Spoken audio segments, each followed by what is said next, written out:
Hi friends, ಎಲ್ಲರಿಗೂ ನಮಸ್ಕಾರ. Welcome back to my channel S Fashion Tech. Friends, ಇವತ್ತಿನ ವಿಡಿಯೋದಲ್ಲಿ 28 ಇಂಚಿಂದು ಫ್ರಂಟ್ ಸೈಡ್ ಕಟ್ಟಿಂಗ್ ಏನಿದೆ ಅದನ್ನು ಮಾಡಿ ತೋರಿಸ್ತಾ ಇದ್ದೀನಿ ಫ್ರೆಂಡ್ಸ್. ಪ್ರೀವಿಯಸ್ ವಿಡಿಯೋದಲ್ಲಿ ಬ್ಯಾಕ್ ಸೈಡ್ ಕಟ್ಟಿಂಗ್ ಮಾಡೋದನ್ನು ಹೇಗೆ ಅಂತ ತೋರಿಸ್ಕೊಟ್ಟಿದ್ದೀನಿ. ಫಸ್ಟ್ ಯಾವಾಗಲೂ ಬ್ಯಾಕ್ ಸೈಡ್ ಕಟ್ಟಿಂಗ್ ಮಾಡಿದ ನಂತರನೇ ನೀವು ಫ್ರಂಟ್ ಸೈಡ್ ಕಟ್ಟಿಂಗ್ ಮಾಡೋದಕ್ಕೆ ಈಸಿ ಆಗುತ್ತೆ. ಹಾಗಾಗಿ ಯಾವುದೇ ಒಂದು ಮೆಜರ್ಮೆಂಟಿನ ಬ್ಲೌಸ್ ಕಟ್ಟಿಂಗ್ ಮಾಡ್ತಾ ಇದ್ದೀರಾ ಅಂತ ಆದರೆ ನೀವು ಫಸ್ಟು ಬ್ಯಾಕ್ ಸೈಡ್ ಕಟ್ಟಿಂಗ್ ಮಾಡ್ಕೊಳ್ಳಿ. ಆಮೇಲೆ ಫ್ರಂಟ್ ಸೈಡ್ ಪಾರ್ಟ್ ಏನಿದೆ ಬೆಲ್ಟಿಂದ ಮೇಲೆ ಮತ್ತು ಬೆಲ್ಟ್ ಏನಿದೆ ಅದನ್ನು ಕಟ್ಟಿಂಗ್ ಮಾಡ್ಕೋಬೇಕು. ಫಸ್ಟ್ ಇದೇನಿದೆ ಈ ಮೆಜರ್ಮೆಂಟ್ ಲೆಂತ್ ಏನಿದೆ ಇದು ಕರೆಕ್ಟಾಗಿ ಅವ್ರು ಹೇಳ್ದಷ್ಟೇ ಬರಬೇಕು ಅಂದರೆ ಅಷ್ಟು 1 ಇಂಚ್ ಆ್ಯಡ್ ಮಾಡಿಕೊಂಡು ಕಟ್ಟಿಂಗ್ ಅನ್ನೋದು ಮಾಡ್ಕೋಬೇಕು. ಯಾರ ಮೂಲೂ ಕೂಡ ಪರ್ಫೆಕ್ಟ್ ಫಿಟ್ಟಿಂಗ್ ಕುತ್ಕೊಬೇಕು, ಎಲ್ಲೂ ಶೋಲ್ಡರ್ ಡ್ರಾಪ್ ಆಗಬಾರ್ದು. ಅಂದರೆ ಇದು ಕೂಡ ಇಂಪಾರ್ಟೆಂಟ್ ಆಗಿರುತ್ತೆ. ಆರ್ಮೋಲು ಅವರ ಒಂದು ಬಾಡಿ ಮೆಜರ್ಮೆಂಟ್ ಪ್ರಕಾರ ನೀವು ಬರೆದು ಇಟ್ಕೊಬೇಕು ಮತ್ತು ಅಳತೆ ಬ್ಲೌಸ್ ಪ್ರಕಾರನೂ ನೋಡ್ಕೊಬೇಕು. ಎರಡು ಮ್ಯಾಚ್ ಆದರೆ ಕರೆಕ್ಟಾಗಿ ಅದು ಬ್ಲೌಸ್ ಅನ್ನೋದು ಕೂತಿರುತ್ತೆ. ಸೊ ಇಲ್ಲೂ ಅಷ್ಟೇ ಈ ಶೋಲ್ಡರ್ ಎಲ್ಲ ಮೆಜರ್ಮೆಂಟ್ ಪ್ರಕಾರ ಲೆಕ್ಕದ ಪ್ರಕಾರ ಹೇಗೆ ತೆಗಿಯೋದು ಅಂತ ತಿಳಿಸ್ಕೊಟ್ಟಿದ್ದೀನಿ. ಯಾರಾದರೂ ನೋಡಿಲ್ಲ ಅಂದರೆ ನಾನು ಲಿಂಕ್ ಹಾಕಿರ್ತೀನಿ ಇದ್ರ ವಿಡಿಯೋನ ನೋಡಿ ಫ್ರೆಂಡ್ಸ್. ಈಗ ಫ್ರಂಟ್ ಸೈಡ್ ಕಟ್ಟಿಂಗ್ನ ನಾನು ಮಾಡ್ಕೊತಾ ಇದ್ದೀನಿ. ಫ್ರಂಟ್ ಸೈಡ್ ಕಟ್ಟಿಂಗಿಗೆ ನಾವು ಫಸ್ಟು ಫ್ರಂಟ್ ಪಾರ್ಟು ಲೆಂತ್ ಅಂದರೆ ಮೇಲ್ಗಡೆ ಶೋಲ್ಡರಿಂದ ಕೆಳಗಡೆ ಏನು ಬಸ್ಟ್ ಸೈಡ್ ಏನಿದೆಯಲ್ವ ಅಲ್ಲಿ ಕೆಳಗಡೆ ನಿಮಗೆ ಒಂದು ಬ್ಲೌಸ್ ತೋರಿಸ್ತೀನಿ. ಸೊ ಎಕ್ಸಾಂಪಲ್ಗೆ ನಿಮಗೆ ತೋರಿಸ್ತಾ ಇರೋದು ಇದು. ಬಟ್ 28 ಇಂಚಿಗೆ ಎಷ್ಟು ಇಟ್ಕೊಬೇಕು ಅನ್ನೋದು ಪರ್ಫೆಕ್ಟಾಗಿ ನಿಮಗೆ ತಿಳಿಸ್ಕೊಡ್ತೀನಿ ಫ್ರೆಂಡ್ಸ್. ಸೊ ಈಗ ಶೋಲ್ಡರ್ ಅಂದರೆ ಇಲ್ಲಿ ಶೋಲ್ಡರ್ ಪಟ್ಟಿ ಏನಿದೆ ಇಲ್ಲಿಂದ ಈ ಬಸ್ಟ್ ಇದು ಜಾಯಿಂಟ್ ಆಗಿದೆ ಅಲ್ವಾ ಬೆಲ್ಟು, ಅಲ್ಲಿವರೆಗೂ ಇದು ಬಸ್ಟ್ ಕೂರುವಂಥ ಪ್ಲೇಸ್ ಆಗಿರುತ್ತೆ. ಇದು ಪರ್ಫೆಕ್ಟಾಗಿ ಕೂತ್ರೆ ಯಾವುದೇ ಶೋಲ್ಡರ್ ಡ್ರಾಪು ಆಗೋದಿಲ್ಲ ನಿಮಗೆ. ಸೊ ಇಲ್ಲೆಲ್ಲ ಲೂಸ್ ಬಂತು ಅಂದರೂ ಕೂಡ ಶೋಲ್ಡರ್ ಡ್ರಾಪ್ ಆಗೋ ಚಾನ್ಸಸ್ ಇರುತ್ತೆ. ಹಾಗಾಗಿ ಈ ಒಂದು ಸ್ಟಿಚಿಂಗಿಂದ ಈ ಸ್ಟಿಚಿಂಗ್ವರೆಗೂ ನೀವು ಮೆಜರ್ಮೆಂಟ್ ಪ್ರಕಾರ ಎಷ್ಟಿದೆ ಅಂತ ನೋಡ್ಕೊಬೇಕಾಗತ್ತೆ. ಸೊ ಇದು ಅಳತೆ ಬ್ಲೌಸ್ ಬೇರೆ ಆಗಿರೋದ್ರಿಂದ ನಾನು 28 ಇಂಚಿಗೆ ಎಷ್ಟು ಇಡ್ಬೋದು ಅಂತ ಇಲ್ಲಿ ತಿಳಿಸ್ಕೊಡ್ತಾ ಇದ್ದೀನಿ. ಸೊ ಆ ಶೋಲ್ಡರಿಂದ ನಾವಿಲ್ಲಿ ತುಂಬ ಹೈಟ್ ಇದ್ದಾರೆ ಅನ್ನೋದಾದರೆ ನೀವು 12 ಇಂಚ್ವರೆಗೂ ಇಡ್ಬೋದು. 28 ಇಂಚ್ವರೆಗೆ ನಾನು ಹೇಳ್ತಿರೋದು 12 ಇಂಚ್ವರೆಗೂ ಇದು ಮಾಡ್ಕೊಬೋದು ಲೆಂತು. ಇಲ್ಲ ಅಂದರೆ 11-11.5ವರೆಗೂ ಇಟ್ಟರೆ ಸಾಕಾಗುತ್ತೆ. ತುಂಬ ಹೈಟ್ ಕಡಿಮೆ ಇದ್ದಾರೆ ಅಂದರೆ 11 ಇಡ್ಬೋದು. ಇಲ್ಲ ಅಂದರೆ ಮೀಡಿಯಮ್ ಸೈಜ್ ಇದ್ದಾರೆ ಅಂದರೆ ನೀವು 11.5ವರೆಗೂ ಇಡ್ಬೋದು. ನಾನಿಲ್ಲಿ ಹೈಟ್ ಕಡಿಮೆ ಇರೋದ್ರಿಂದ ಇಲ್ಲಿ 11 ಇಂಚಿಗೆ ಮಾರ್ಕಿಂಗ್ ಮಾಡ್ತಾ ಇದ್ದೀನಿ. ಮತ್ತು ತೆಳ್ಳಗೂ ಇರೋದ್ರಿಂದ ಅವ್ರಿಗೆ ಸಾಕಾಗತ್ತೆ. ಯಾಕಂದರೆ ಹೆವಿ ಬಸ್ಟ್ ಇಲ್ಲದೆ ಇರೋ ಕಾರಣ ನೀಟಾಗೆ ಕುತ್ಕೊಳುತ್ತೆ. ಇಲ್ಲಿ ನಾನು 11 ಇಂಚಿಗೆ ಮಾರ್ಕಿಂಗು ಮಾಡ್ತಾ ಇದ್ದೀನಿ. ಈಗ ಇಲ್ಲಿ ಲೈನನ್ನು ಹಾಕೋಬೇಕು. ಇದು ಶೋಲ್ಡರ್ ಲೈನು. ಸೊ ಈ ಒಂದು ಲೈನ್ ಹಾಕೊಂಡ್ಮೇಲೆ ಸೊ ಈಗ ನಾವು ಈ ಒಂದು ಕಟಿಂಗ್ ಏನು ಮಾಡ್ಕೊಂಡಿದ್ವಿ ಬ್ಯಾಕ್ ಸೈಡಿಂದು ಇದನ್ನು ಈ ಲೈನಿಗೆ ಕರೆಕ್ಟಾಗಿ ಜೋಡಿಸ್ಕೊಂಬಿಟ್ಟು ಆ್ಯಸ್ ಇಟ್ ಈಸ್. ಸೊ ಇಲ್ಲಿ ಏನು ಔಟ್ಲೈನ್ ಇದೆ ಅದನ್ನು ನಾವು ನೀಟಾಗಿ ಮಾರ್ಕಿಂಗ್ ಮಾಡ್ಕೋಬೇಕು. ಇದ್ರ ಮೇಲೆ ಒಂದು ವೆಯ್ಟ್ ಇರೋವಂಥದ್ದು ಏನಾದರೂ ಇಟ್ಕೋಬೇಕು. ಇಲ್ಲಿ ಸಮ ಇರಬೇಕು ಪೇಪರು. ಈ ರೀತಿ ಸಮ ಜೋಡಿಸ್ಕೊಂಬಿಟ್ಟು ಸೊ ಲೈನು ಕೂಡ ಮ್ಯಾಚ್ ಆಗಬೇಕು ಇಲ್ಲಿ. ಮತ್ತು ಈ ಕಡೆ ಏನಿದೆ ಪೇಪರು ಇದು ಕೂಡ ಸಮನಾಗಿ ಮ್ಯಾಚ್ ಆಗಬೇಕು. ಸೊ ಈ ಥರ ಇಟ್ಕೊಂಡ್ಬಿಟ್ಟು ನೀವು ಇಲ್ಲಿ ಔಟ್ಸೈಡ್ ಲೈನ್ ಏನಿದೆ ಅದಕ್ಕೆ ನಾವು ಮಾರ್ಕಿಂಗು ಮಾಡ್ಕೊಬೇಕು ನೀಟಾಗೆ. ಸೊ ಆಮೇಲೆ ನಾವು ಫ್ರಂಟ್ ಸೈಡಿಂದ ಏನು ಒಳಗಡೆ ತೆಗಿತೀವಲ್ವ ಆ ಶೇಪಿಗೆ ಮಾರ್ಕ್ ಮಾಡ್ಕೋಬೇಕು. ಅರ್ಧ ಇಂಚು ಒಳಗಡೆ ಮಾರ್ಕ್ ಮಾಡಿಕೊಂಡು ನಾವು ಮಾರ್ಕಿಂಗ್ ಅನ್ನೋದು ಮಾಡ್ಕೋಬೇಕು. ಸೊ ಈಗ ನಾನು ಶೋಲ್ಡರ್ ಲೈನು ಮತ್ತು ಈ ಆರ್ಮೋಲ್ ಲೈನನ್ನು ಮಾರ್ಕ್ ಮಾಡ್ಕೊಂಡಿದ್ದೀನಿ. ಈಗ ವೇಸ್ಟ್ ಏನಿದೆ 5.5 ಬರುತ್ತೆ ನೋಡಿ. ಇದು ಫಸ್ಟ್ ವಿಡಿಯೋದಲ್ಲಿ ವಿವರಣೆ ಕೊಟ್ಟಿದ್ದೀನಿ ಇದ್ರ ಬಗ್ಗೆ. ಇಲ್ಲಿ 5.5 ಪ್ಲಸ್ಸು ನಿಮಗೆ ಟಕ್ಸ್ ಹಿಡಿಯೋದಕ್ಕೆ 1.5 ಅಂದರೆ 2 ಸೈಡು ಟಕ್ಸ್ ಹಿಡಿತೀವಿ ಅಂದರೆ ಮುಕ್ಕಾಲು ಇಂಚು ಹಿಡಿತೀವಿ. ಆಮೇಲೆ ಮಾರ್ಜಿನಿಗೆ ಅಂತ 2 ಇಂಚು.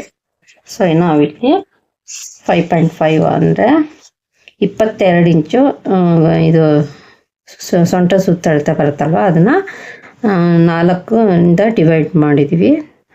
4ರಿಂದ ಡಿವೈಡೆಡ್ ಮಾಡಿದಾಗ 5.5 ಬರುತ್ತೆ. ಅದಕ್ಕೆ ಟಕ್ಸ್ 1.5 ಜಾಗ ಬಿಟ್ಟರೆ ಸಾಕಿಷ್ಟು, ಮುಕ್ಕಾಲು ಹಿಡಿದ್ರೆ ಸಾಕಾಗುತ್ತೆ. ಮತ್ತು ಮಾರ್ಜಿನಿಗೆ ಅಂತ 2 ಇಂಚು ಇಟ್ಟಿದ್ದೀನಿ. ಈಗ ಫ್ರಂಟಿಂದು ಏನಿದೆ ಮೇಲ್ಗಡೆ ಅಪ್ಪರ್ ಚೆಸ್ಟ್ ಬರುತ್ತಲ್ವ, ಅದು ಹೇಳ್ತೇನೆ ನಾವು ಇಡಬೇಕು. ಸೊ ಈಗ 28 ಇಂಚು ಎದೆ ಸುತ್ತಳತೆ ಬರುತ್ತೆ ಮೇಲ್ಗಡೆ ಅಪ್ಪರ್ ಚೆಸ್ಟು. ಅದನ್ನು ನಾವು 4ರಿಂದ ಡಿವೈಡ್ ಮಾಡ್ಕೋಬೇಕು. ಕೆಲವರಿಗೆ ಗೊತ್ತಾಗಲಿಲ್ಲ ಅಂದರೆ ಫಸ್ಟು 28 ಇಂಚು ತೊಗೋಬೇಕು. ಈ ರೀತಿ ನೋಡಿ, 28 ಇಂಚಿಗೆ ಈ ರೀತಿ ಇಟ್ಕೋಬೇಕು. ಫಸ್ಟು ಈ ರೀತಿ ಇಟ್ಕೋಬೇಕು. ನೆಕ್ಸ್ಟ್ ಅದು ಅರ್ಧ ಇಲ್ಲಿ ಬರುತ್ತೆ, ಅಲ್ಲಿಗೆ ನೀಟಾಗಿ ಈ ರೀತಿ ಟೇಪ್ ಇಟ್ಕೊಂಡ್ಬಿಟ್ಟು ಮತ್ತು ಈ ಒಂದು 14 ಇಂಚಿಗೆ ನಾವು ಮತ್ತೆ ಇನ್ನೊಂದ್ಸಲಿ ಫೋಲ್ಡಿಂಗ್ ಅನ್ನೋದು ಮಾಡಬೇಕು. ಅವಾಗ ಸೊ ಇಲ್ಲಿ ಎಷ್ಟು ಬರುತ್ತೆ ಇದು ನೋಡ್ಕೊಳ್ಳಿ. ಇದು 7 ಇಂಚು ಬಂದಿದೆ.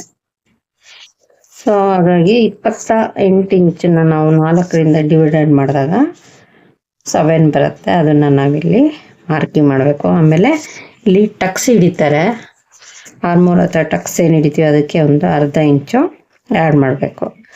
ಮತ್ತು ಅಲ್ಲಿಂದ ಈ ಒಂದು ಲಾಸ್ಟ್ ಡಾಟ್ ಏನಿದೆ ಇಲ್ಲಿಂದ ನಾವು ಮಾರ್ಜಿನಿಗೆ ಅಂತ ಇಡಬೇಕು. ಲೆಕ್ಕ ಯಾವಾಗ 2 ಇಂಚು ಆ್ಯಡ್ ಆಗಿದೆ ಈಗ. ಈಗ ಈ ಡಾಟಿಂದ ಈ ಡಾಟಿಗೆ ನಾವು ಲೈನನ್ನು ಹಾಕೋಬೇಕು. ನೀವು ಪ್ರಿನ್ಸಸ್ ಕಟ್ ಇಡ್ತೀರಾ ಫ್ರಂಟ್ ಸೈಡು ಅಂತ ಅಂದರೆ ನೀವು ಇಲ್ಲಿಂದ ಇಲ್ಲಿಗೆ 1 ಇಂಚು ಎಕ್ಸ್ಟ್ರಾ ಇಡಿ, ಮತ್ತು ಇಲ್ಲಿಂದ ಇಲ್ಲಿಗೆ 3 ಇಂಚು ಎಕ್ಸ್ಟ್ರಾನ ಇಡಬೇಕಾಗುತ್ತೆ. ಸೊ ಈಗ ನಾವಿಲ್ಲಿ ಆರ್ಮೋಲ್ ಏನಿದೆ ಇದನ್ನು ಒಳಭಾಗಕ್ಕೆ ತೊಗೋಬೇಕು. ಈ ರೀತಿ ಜಸ್ಟ್ ಈ ರೀತಿ ಅರ್ಧ ಇಂಚು ಒಳಗಡೆ ತೊಗೊಂಡ್ರೆ ಸಾಕಾಗತ್ತೆ ಇಷ್ಟು.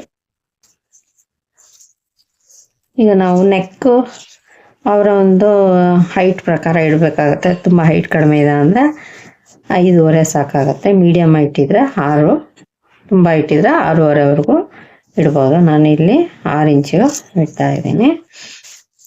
ಸೊ ಇಲ್ಲಿ ನಿಮಗೆ ಬಿಡ್ತು ನಾನು ತೋರಿಸಿದ್ದೆ ಪ್ರೀವಿಯಸ್ ವಿಡಿಯೋದಲ್ಲಿ. ಸೊ ಈ ಬ್ಯಾಕ್ ಸೈಡ್ ಎಷ್ಟು ಇಟ್ಟಿರ್ತೀರೋ ಫ್ರಂಟ್ ಸೈಡ್ಗೂ ಅಷ್ಟೇ ಇಡಬೇಕಿಲ್ಲಿ ನೋಡಿ ಇಷ್ಟು.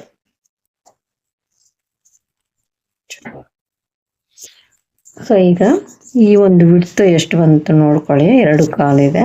ಇಲ್ಲೂ ಕೂಡ ಬ್ರಾಡ್ ಬೇಕು ಅಂದರೆ 2.5ವರೆಗೂ ಇಡ್ಬೋದು. ಈಗ ಇಲ್ಲೊಂದು ಲೈನನ್ನು ಹಾಕೊತಾ ಇದ್ದೀನಿ, ಮತ್ತು ಇಲ್ಲೊಂದು ಲೈನನ್ನು ಹಾಕೊತಾ ಇದ್ದೀನಿ. ಈ 4 ಟಕ್ಸ್ ಇಡೋದು ಕೂಡ ವೇರಿಯೇಷನ್ ಆಗುತ್ತೆ. ತುಂಬ ಹೆವಿ ಬಸ್ಟ್ ಇರೋರಿಗೆ ಯಾವ ರೀತಿ ಇಡಬೇಕು, ಮಿಡಲ್ ಬಸ್ಟ್ ಇರೋರಿಗೆ ಯಾವ ರೀತಿ ಇಡಬೇಕು, ಮತ್ತು ಸ್ಮಾಲ್ ಬಸ್ಟ್ ಇರೋರಿಗೆ ಯಾವ ರೀತಿ ಇಡಬೇಕು ಅಂತ ತಿಳಿಸ್ಕೊಡ್ತಾ ಇದ್ದೀನಿ.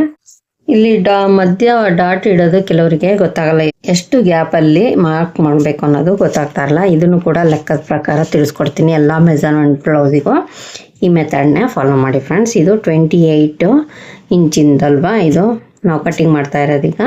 ಸೊ ಅದನ್ನು ಡಿವೈಡೆಡ್ ಬೈ 10. ಸೊ ಇದು ಅಪ್ಪರ್ ಚೆಸ್ಟ್ ಏನಿದೆ, ಅಪ್ಪರ್ ಚೆಸ್ಟಿಂದ ಮೆಜರ್ಮೆಂಟ್ ತೊಗೋಬೇಕು ಯಾವಾಗಲೂ. ಮೇಲ್ಗಡೆ ಕಂಕ್ಳ ಹತ್ರ ಏನು ಬರುತ್ತೆ ಅದು ಅಪ್ಪರ್ ಚೆಸ್ಟ್ ಅಂತ ಹೇಳ್ತೀವಿ.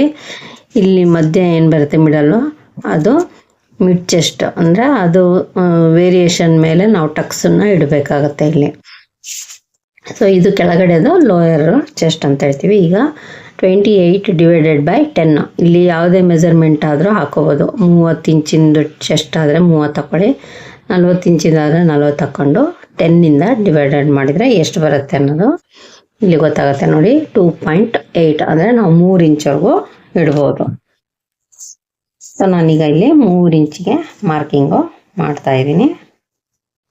ನೆಕ್ಸ್ಟ್ ಇಲ್ಲಿ ಮುಕ್ಕಾಲು ಇಂಚು ನಾವು ಟಕ್ಸಿಗೆ ಅಂತ ಬಿಟ್ಟಿದ್ದೀವಿ ಅಲ್ವ ಬಟ್ಟೆ, ಅದ್ರ ಪ್ರಕಾರ ನಾವಿಲ್ಲಿ 3/4 ಇಂಚಿಗೆ ಮಾರ್ಕಿಂಗು ಮಾಡ್ಕೋಬೇಕು. ಇಲ್ಲಿ 3/4 ಇಂಚ್ ಮಾತ್ರ ಟಕ್ಸಿಗೆ ಅಂತ ಹೋಗುತ್ತೆ. ಈಗ ಇಲ್ಲಿಂದ ನಾವು 1 ಇಂಚು ಅಥವಾ 1/4 ಇಂಚ್ವರೆಗೂ ಮೇಲಕ್ಕೆ ತಗೋವಾಗ ಈಗ ನಾವಿಲ್ಲಿ ಶೇಪ್ ಅನ್ನೋದು ಕೊಡಬೇಕು. ಈ ರೀತಿ ಯಾವಾಗಲೂ ಈ ಟಕ್ಸನ್ನು ಮಾರ್ಕ್ ಮಾಡ್ಕೊಂಡ್ಮೇಲೆ ನೀವು ಶೇಪನ್ನು ಕೊಟ್ಟರೆ ಅದು ಪರ್ಫೆಕ್ಟಾಗಿ ಬರುತ್ತೆ. ಇಲ್ಲೂ ಕೂಡ ಫ್ರಂಟ್ ಸೈಡ್ ಯಾವ ನೆಕ್ಕಾದರೂ ಇಡ್ಕೋಬೋದು. ಈ ರೀತಿ ಲೀಫ್ ಶೇಪ್ ಆದರೂ ಇಡ್ಬೋದು, ಇಲ್ಲಾಂದರೆ ರೌಂಡ್ ಶೇಪ್ ಆದರೂ ಇಡ್ಬೋದು, ಸ್ಕ್ವೇರ್ ಶೇಪ್ ಆದರೂ ಇಡ್ಬೋದು. ಈಗೆಲ್ಲ ಟ್ರೆಂಡಿಂಗಲ್ಲಿ ಇರೋದು ಈ ರೀತಿ ಬಂದುಬಿಟ್ಟು ಈ ರೀತಿ ಇಡ್ತಾ ಇದ್ದಾರೆ. ಸೊ ಇದು ಕೂಡ ತುಂಬ ಚೆನ್ನಾಗಿ ಬರುತ್ತೆ. ನೆಕ್ ಶೇಪ್ ಯಾವುದಾದ್ರೂ ಇಡ್ಬೋದು. ಈಗ 4 ಟಕ್ಸ್ ಮಾರ್ಕ್ ಮಾಡೋದು ಹೇಗೆ ಅಂತ ತೋರಿಸ್ತಾ ಇದ್ದೀನಿ. ಸೊ ಈಗ ಇಲ್ಲಿ ನೆಕ್ಕಿಂದು ಗೊತ್ತಾಗಿದೆ ಮತ್ತು ಇಲ್ಲೂ ಕೂಡ ಶೇಪಿಂದು ಗೊತ್ತಾಗಿದೆ. ಇವೆರಡರ ಮಧ್ಯ ನಾವು ಮಾರ್ಕಿಂಗು ಮಾಡ್ಕೋಬೇಕು. ಇಲ್ಲಿ 4 ಇಂಚಿದೆ, ಅದನ್ನು ನಾವು ಗೊತ್ತಾಗಲಿಲ್ಲ ಅಂದರೆ ಈ ರೀತಿ ಅರ್ಧ ಫೋಲ್ಡ್ ಮಾಡಿಕೊಂಡ್ರೆ ನಿಮಗೆ ಇಲ್ಲಿ ಮಿಡ್ ಪಾಯಿಂಟು ಸಿಗುತ್ತೆ. ಆಮೇಲೆ ಇಲ್ಲಿಂದ ಇಲ್ಲಿಗೆ ಫಸ್ಟು ಮಾರ್ಕಿಂಗ್ ಮಾಡ್ಕೊಳ್ಳೋಣ. ನಾನಿಲ್ಲಿ 28 ಇಂಚ್ ಅಂದರೆ ಡಿವೈಡೆಡ್ ಬೈ 4 ಮಾಡಿದಾಗ 7 ಬಂತು. 7ಗೆ ನಾನು ಇಲ್ಲಿ 1.5 ಇಂಚು ಎಕ್ಸ್ಟ್ರಾ ಆ್ಯಡ್ ಮಾಡ್ತಾಯಿದ್ದೀನಿ. ನೋಡಿ, ಫಸ್ಟು 7 ಇಂಚು, ಅದಕ್ಕೆ 1.5 ಇಂಚು ಆ್ಯಡ್ ಮಾಡ್ಕೋಬೇಕು. ಯಾಕಂದರೆ ಅರ್ಧ ಇಂಚು ಮೇಲಕ್ಕೆ ಹೋಗುತ್ತೆ ಮತ್ತು ಫಸ್ಟ್ ಪಾಯಿಂಟಿಗೆ 1 ಇಂಚು ಯಾವಾಗಲೂ ಕೆಳಗಡೆನೇ ಇಡಬೇಕಾಗುತ್ತೆ. ಸೊ ಈಗ ನಾನಿಲ್ಲಿ ಈ ಪಾಯಿಂಟ್ ಏನು ಬಂತು ಅದನ್ನು ಇಲ್ಲಿ ಲೈನ್ ಹಾಕ್ಕೊತಾ ಇದ್ದೀನಿ ಫಸ್ಟು. ನೋಡಿ, ಇದು ಈ ರೀತಿ ಕಂಡು ಹಿಡ್ಕೊಳೋದು. ಇದು ಕೂಡ ಲೆಕ್ಕದ ಪ್ರಕಾರನೇ ಮಾಡ್ಕೋಬೇಕು, ಇದು ಕೂಡ ಲೆಕ್ಕದ ಪ್ರಕಾರನೇ ಮಾರ್ಕಿಂಗು ಮಾಡ್ಕೋಬೇಕು. ಇಲ್ಲಿ ಎಷ್ಟು ಬಂದಿರುತ್ತೆ, ನೀವು ಚೆಸ್ಟ್ ಎಷ್ಟು ಇಡ್ತೀರಾ, ಈಗ 30 ಇಂಚು ಅಂತ ಅಂದರೆ 7.5 ಬರುತ್ತೆ. 7.5ಗೆ 1.5 ಇಂಚು ಆ್ಯಡ್ ಮಾಡಿಕೊಂಡ್ರೆ ನಿಮಗೆ ಬಸ್ಟ್ ಲೈನಿಂದ ಇಲ್ಲಿ ಸಿಗುತ್ತೆ. ಈಗ ನಾನಿಲ್ಲಿ ಈ ಟಕ್ಸಿಂದ ಏನಿದೆ ಇದನ್ನು ಲೈನ್ ಹಾಕೊತಾ ಇದ್ದೀನಿ. ಸೇಮ್ ಮೆಜರ್ ಲೆಕ್ಕನೇ ಇರುತ್ತೆ, ಎಲ್ಲ ಬ್ಲೌಸಿಗೂ ಸೇಮ್ ಲೆಕ್ಕನೇ ಬರುತ್ತೆ ಫ್ರೆಂಡ್ಸ್. ಈಗ ಇಲ್ಲಿಂದ ನಾವು ಇದು ಮೀಡಿಯಮ್ ಅಂದರೆ ಮೀಡಿಯಮ್ ಸೈಜ್ ಚೆಸ್ಟ್ ಇರೋದ್ರಿಂದ 1.25ವರೆಗೂ ತೊಗೊಂಡ್ರೆ ಸಾಕು ಇವರಿಗೆ. ನೋಡಿ ಗ್ಯಾಪು. ಈಗ ಇಲ್ಲಿಂದ ನಾವು ಲೈನನ್ನು ಹಾಕಬೇಕು. ಸೊ ಇಲ್ಲಿ ಸುತ್ತಲೂ 1.25ಗೆ ನೀವು ತೊಗೊಂಡ್ರೆ ಸಾಕಾಗುತ್ತೆ. ಇಲ್ಲಿಂದ ಇಲ್ಲಿಗೆ ಅರ್ಧ ಇಂಚು ಗ್ಯಾಪಲ್ಲಿ ತೊಗೊಂಡ್ರೆ ಸಾಕು. ಹೆವಿ ಬಸ್ಟ್ ಇದ್ದರೆ 1.25 ಗ್ಯಾಪ್ ತೊಗೊಳ್ಳಿ, ಮೀಡಿಯಮ್ ಇದ್ದರೆ 1.5, ತುಂಬ ಇನ್ನೂ ಸಣ್ಣ ಇದ್ದಾರೆ ಅಂದರೆ 1.25ವರೆಗೂ ತೊಗೋಬೋದು. ಈಗ ಇಲ್ಲಿ ಏನು ಮಾರ್ಕಿಂಗ್ ಮಾಡ್ಕೊತೀವಿ ಮಧ್ಯದಲ್ಲಿ ಮಾಡಿಕೊಂಡ್ರೆ ಸಾಕು. 3.25 ಇಂಚವರೆಗೂ ತೆಗೆದ್ರೆ ಸಾಕಾಗತ್ತೆ ಇವರಿಗೆ. ಸೊ ನಾನು 3.25ವರೆಗೂ ಹಾಕೊತೀನಿ. ಅವಾಗ ಇಲ್ಲಿಂದ ಇಲ್ಲಿಗೆ ಕರೆಕ್ಟಾಗೆ ಬರುತ್ತೆ. ನೋಡಿ, 1.25ವರೆಗೂ ಗ್ಯಾಪ್ ಇದೆ. ಇದು ಸುತ್ತಲೂ ಈ ಒಂದು ಮೆಜರ್ಮೆಂಟ್ ಪ್ರಕಾರನೇ ಮಾಡಿದ್ದೀನಿ. ಅವಾಗ ಪರ್ಫೆಕ್ಟಾಗಿ ನೀಟಾಗಿ ಕೂತ್ಕೊಳ್ಳುತ್ತೆ ಚೆಸ್ಟಿಂದು. ಈಗ ನಾನು ಕಟಿಂಗ್ ಮಾಡ್ತಾ ಇದ್ದೀನಿ. ಇದಿಷ್ಟು ಫ್ರಂಟ್ ಸೈಡು ಕಟಿಂಗು. ಕೆಳಗಡೆ ಬೆಲ್ಟ್ ಒಂದು ಕಟ್ ಮಾಡ್ಕೋಬೇಕಾಗತ್ತೆ, ಅದನ್ನು ಕೂಡ ತೋರಿಸ್ತೀನಿ ನಿಮಗೆ. ಏನು ಮಾರ್ಕಿಂಗ್ ಮಾಡಿರ್ತೀವಿ ಅದ್ರ ಮೇಲೆ ನೀಟಾಗಿ ಕಟ್ ಮಾಡ್ಕೊಬೇಕು. ನೀವು ಮಾರ್ಕಿಂಗ್ ಮಾಡಿರೋದು ಬಿಟ್ಟು ಆ ಕಡೆ ಸೈಡು ಕಟ್ ಮಾಡ್ಬಾರ್ದು ಯಾವಾಗಲೂ. ಅವಾಗ ಎಕ್ಸ್ಟ್ರಾ ಪಾಯಿಂಟಲ್ಲಿ ಬಟ್ಟೆ ಅನ್ನೋದು ಜಾಸ್ತಿ ಬಂದ್ಬಿಡುತ್ತೆ. ಸೊ ನೋಡಿ, ಈಗ ಒಳಗಡೆ ಏನು ಮಾರ್ಕ್ ಮಾಡಿದ್ದೀವಿ ಅದಕ್ಕೆ ನಾವು ಕಟ್ ಮಾಡ್ಕೋಬೇಕು. ಸೊ ಇದನ್ನು ನೀವು ನಿಮ್ಮ ಮನೇಲಿ ನೀವೇ ಹೊಲ್ಕೊಂತಿದ್ದೀರಾ ಬ್ಲೌಸ್ ಅನ್ನೋದಾದ್ರೆ ಈ ರೀತಿ ಕರೆಕ್ಟಾಗಿ ಕಟ್ ಮಾಡಿ ಇಟ್ಕೊಂಡ್ಬಿಟ್ರೆ ಒಂದ್ಸರಿ ನಿಮಗೆ ವ್ಯತ್ಯಾಸ ಆಗಲ್ಲ. ಅಕಸ್ಮಾತ್ ಒಂಚೂರು ದಪ್ಪ ಆದರೆ ಒಂದು ಹೊಲಿಗೆ ಅಷ್ಟು ನೀವು ಹೊಲಿಗೆ ಅನ್ನೋದು ದೂರ ಹಾಕೋಬೋದು. ಅಂದರೆ ಇಲ್ಲಿ 2 ಇಂಚ್ ಏನು ಮಾರ್ಜಿನ್ ಬಿಟ್ಟಿರ್ತೀರಲ್ವಾ, 1.25 ಇಂಚಿಗೆ ಹಿಡಿದ್ರೆ ಸಾಕಾಗತ್ತೆ.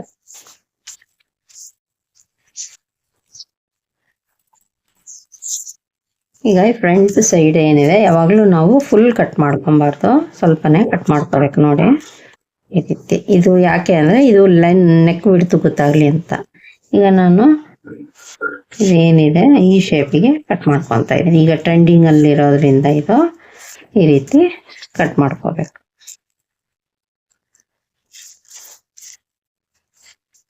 ಸೊ ನಿಮ್ಗೆ ಯಾವ ಥರ ನೆಕ್ ಶೇಪ್ ಆದರೂ ಕಟ್ ಮಾಡ್ಕೋಬೋದು. ನೋಡಿ ಫ್ರೆಂಡ್ಸ್ ಈ ರೀತಿ. ಸೊ ಈ ರೀತಿ ಕಟ್ ಮಾಡ್ಕೊಂಡ್ಮೇಲೆ ನಾವು ಈಗ ಬೆಲ್ಟ್ ಕಟಿಂಗು ಮಾಡ್ಕೊಬೇಕು. ಈಗ ಬೆಲ್ಟ್ ಕಟಿಂಗ್ ಮಾಡೋದು ಹೇಗೆ ಅಂತ ನಿಮಗೆ ತಿಳಿಸ್ಕೊಡ್ತಾ ಇದ್ದೀನಿ. ಸೊ ನೋಡಿ, ಇದನ್ನು ಈ ರೀತಿ ಇಟ್ಕೋಬೇಕು. ಆರ್ಮೋಲ್ ಏನಿದೆ ಈ ರೀತಿ ಜೋಡಿಸ್ಕೊಬೇಕು. ಇಲ್ಲಿ ಜೋಡಿಸ್ಕೊಂಡ ನಂತರ ನಿಮಗೆ ಇಲ್ಲಿ ಎಷ್ಟು ಗ್ಯಾಪ್ ಬರ್ತಾ ಇದೆ ಅಂತ ನೋಡ್ಕೊಳ್ಳಿ. ಇಲ್ಲಿ ಜಾಸ್ತಿನೇ ಬರ್ತಾ ಇದೆ, ಪರವಾಗಿಲ್ಲ. ಇದು ಇಲ್ಲಿ ಅರ್ಧ ಇಂಚು ಹೋಗುತ್ತೆ, ಮತ್ತು ಇಲ್ಲಿ ಕೂಡ ಇದರಲ್ಲಿ ಅರ್ಧ ಇಂಚು ಹೋಗುತ್ತೆ. ಹಾಗಾಗಿ ನಾವು ಇಲ್ಲಿ ಜಾಸ್ತಿನೇ ಇಡಬೇಕಾಗುತ್ತೆ. ಪಟ್ಟಿ ಅನ್ನೋದವ್ರಿಗೆ ಜಾಸ್ತಿ ಇಡಬೇಕಾಗುತ್ತೆ. ಬಸ್ ಸೈಜ್ ಕಡಿಮೆ ಇದೆ, ಬಟ್ ಲೆಂತು ಉದ್ದ ಇದ್ದಾರೆ ಸ್ವಲ್ಪ ಅವರು. ಇವಾಗ ನಾವಿಲ್ಲಿ 3 ನೋಡಿ, ಇಲ್ಲಿ ಏನಿದೆ ಇದಕ್ಕೆ ನಾವು ಇದು ಬಿಡಬೇಕಾಗತ್ತೆ, ಇಲ್ಲಿ ಬಿಡಬೇಕಾಗತ್ತೆ. ಮತ್ತು ಇದ್ರ ಪ್ರಕಾರ ಇಲ್ಲಿ ಬಿಡಬೇಕಾಗತ್ತೆ. ಇಲ್ಲಿ 3 ಇಂಚು ಬರುತ್ತೆ, ಈ ಕಡೆ ಸೈಡ್ ತುದಿ 3 ಇಂಚು ಬರುತ್ತೆ, ಮತ್ತು ಇಲ್ಲಿ ಅರ್ಧ ಇಂಚು, ಮತ್ತು ಇಲ್ಲಿ ಕೆಳಗಡೆ ಅರ್ಧ ಇಂಚು ಬಿಡಬೇಕು. ಸೊ ಇಲ್ಲಿ 3.25 ಬರುತ್ತೆ. ಸೊ ನಾನೀಗ ಅದ್ರ ಪ್ರಕಾರನ ಇರ್ತೀನಿ. ಇಲ್ಲಿ 3.25ಗೆ ಮಾರ್ಕಿಂಗ್ ಮಾಡ್ಕೋಬೇಕು. ಮತ್ತು ಅದು ಚೆಸ್ಟ್ 5.5 ಫಸ್ಟ್ ಮಾರ್ಕ್ ಮಾಡ್ಕೊಳ್ಳಿ. ಆಮೇಲೆ ಒಂದು ಅರ್ಧ ಇಂಚು ಎಕ್ಸ್ಟ್ರಾ, ಮತ್ತು ಇಲ್ಲಿ 2.25 ಇಂಚು, ಯಾವುದೇ ಬ್ಲೌಸಿಗಾದರೂ 2.25 ಎಕ್ಸ್ಟ್ರಾ ಇಟ್ಕೊಂಡ್ರೆ ಸಾಕಾಗುತ್ತೆ. ಸೊ ಈ ಕಡೆ ಸೈಡು 3 ಇಂಚು ಬಂದಿದೆ ಲೆಕ್ಕದ ಪ್ರಕಾರ. ಸೊ ಈಗ ನಾವು 3 ಇಂಚಿಗೆ ಮಾರ್ಕ್ ಮಾಡ್ಕೋಬೇಕು. ಈಗ ಇಲ್ಲಿ ಲೈನನ್ನು ಹಾಕೊಳ್ಳೋಣ. ಹಾಕೊಂಡ್ಬಿಟ್ಟು ಇದನ್ನು ನಾವಿಲ್ಲಿ ಸೇರಿಸ್ಬೇಕಷ್ಟೆ. ಈ ರೀತಿ ಸೇರಿಸ್ಕೊಂಡು ಇದನ್ನು ಕಟ್ ಮಾಡ್ಕೊಂಡ್ರೆ ಪಟ್ಟಿ ರೆಡಿ ಆಗುತ್ತೆ. ಸೊ ಬ್ಯಾಕ್ ಸೈಡ್ಗೆ ಕರೆಕ್ಟಾಗಿ ಮ್ಯಾಚ್ ಆಗುತ್ತೆ. ಅಕಸ್ಮಾತ್ ನಿಮಗೇನಾದರೂ ಜಾಸ್ತಿ ಬಂತು ಅಂದರೆ ಟಕ್ಸಲ್ಲಿ ನೀವು ಹಿಡ್ಕೋಬೋದು, ಇಲ್ಲಾಂದರೆ ವಿತೌಟ್ ಟಕ್ಸ್ ಆದರೂ ಹೊಲಿಬೋದು. ಅಕಸ್ಮಾತ್ ನಿಮಗೆ ಅದು ಕರೆಕ್ಟಾಗಿ ಮ್ಯಾಚ್ ಆಗ್ತಿಲ್ಲ ಅಂದರೆ ಟಕ್ಸ್ ಬಿಡ್ಬೋದು. ಅವಾಗ 4 ಸೈಡ್ ಟಕ್ಸು ಬಿಟ್ಟರೆ ನಿಮಗೆ ಸರಿಯಾಗುತ್ತೆ. ಸೊ ನೋಡಿ ಫ್ರೆಂಡ್ಸ್, ಈ ರೀತಿ ಆಗುತ್ತೆ. ಈಗ ಅಕಸ್ಮಾತ್ ಇಲ್ಲಿ ಈ ರೀತಿ ಇಟ್ಕೊಂಡು ನಿಮಗೆ ಈ ರೀತಿ ಹಿಡಿದಾಗ ಇಲ್ಲಿ ನೋಡಿ, ಇದು ಹಿಂದ್ಗಡೆ ಸೈಡು ಮಡ್ಚೊಲಿಯೋದಕ್ಕೆ ಹೋಗುತ್ತೆ. ಈಗ ಕರೆಕ್ಟಾಗಿ ಬರುತ್ತೆ. ನೀವು ಟಕ್ಸ್ ಹಿಡಿಯೋ ಅವಶ್ಯಕತೆನೇ ಇರಲ್ಲ ಆವಾಗ. ಇಲ್ಲ ನಿಮಗೆ ಟಕ್ಸ್ ಬೇಕು ಅನ್ನೋದಾದರೆ ಇದನ್ನು ಕೂಡ ಅರ್ಧ ಇಂಚು ಎಕ್ಸ್ಟ್ರಾ ಇಟ್ಕೊಳ್ಳಿ. ಈ ಒಂದು ಎಡ್ಜ್ ಏನಿದೆ ಇಲ್ಲೂ ಕೂಡ ಅರ್ಧ ಇಂಚು ಇಟ್ಕೊಂಡು ಇಲ್ಲಿ ನೀವು ಕೆಳಗಡೆ ಬರ್ತಾ ಈ ಥರ 3 ಇಂಚಿ ಬಂದು ಮತ್ತೆ 3.25ಗೆ ಬರ್ಬೋದು. ಸೊ ಇದಿಷ್ಟು ಫ್ರಂಟ್ ಸೈಡು ಕಟ್ಟಿಂಗು ಫ್ರೆಂಡ್ಸ್. ಇದು 28 ಇಂಚಿಂದು ಫ್ರಂಟ್ ಸೈಡ್ ಕಟ್ಟಿಂಗು. ಸೊ ಇಲ್ಲಿ ಏನು ಕಟ್ಟಿಂಗ್ ಮಾಡ್ಬೇಕಾದ್ರೆ ಹೇಳಿರ್ತೀರ 2 ಇಂಚ್ ಬಿಟ್ಟಿದ್ದೀವಿ ಅಂತ, ಇದನ್ನು ಇಲ್ಲಿ ಬರ್ಕೊಂಬಿಡಿ. ಇದು 7 ಇಂಚು ಪ್ಲಸ್ ಅರ್ಧ ಇಂಚು, ಫ್ರಂಟ್ ಸೈಡಿಗೆ ಅರ್ಧ ಇಂಚು ಆ್ಯಡ್ ಮಾಡಿರ್ತೀವಿ. ಇಲ್ಲಿ ಕೆಳಗಡೆ 5.5 ಪ್ಲಸ್ 1.5 ಟಕ್ಸಿಗೆ, ಮತ್ತು 2 ಇಂಚು ಮಾರ್ಜಿನ್ಗೆ. ಇದು ಯಾರು ಕಟ್ಟಿಂಗ್ ಮಾಡಿರ್ತಾರೆ ಅವ್ರ ಹೆಸರನ್ನು ಬರೆದು ಇಟ್ಕೊಂಡ್ರೆ ಯಾವಾಗಲೂ ಅವ್ರದ್ದು ಮೆಜರ್ಮೆಂಟು ಇದ್ದೇ ಇರುತ್ತೆ, ಕಳಿಯೋದಿಲ್ಲ. ಸೊ ಯಾರಿಗಾದರೂ ಈ ವಿಡಿಯೋ ಯೂಸ್ಫುಲ್ ಅಂತ ಅನಿಸಿದರೆ ಪ್ಲೀಸ್ ಫ್ರೆಂಡ್ಸ್ ಲೈಕ್ ಮಾಡಿ, ಶೇರ್ ಮಾಡಿ, ಕಮೆಂಟ್ ಮಾಡಿ, ಹಾಗೆ ಸಬ್ಸ್ಕ್ರೈಬ್ ಮಾಡ್ಕೊಳ್ಳೋದನ್ನು ಮರಿಬೇಡಿ. ನೆಕ್ಸ್ಟು ಇದರಲ್ಲಿ ನಾನು ಶಾರ್ಟ್ ಸ್ಲೀವ್ ಕಟ್ಟಿಂಗ್ ಮಾಡೋದು ಹೇಗೆ ಅಂತ ತೋರಿಸ್ತೀನಿ 28 ಇಂಚಿಗೆ. Thank you for watching.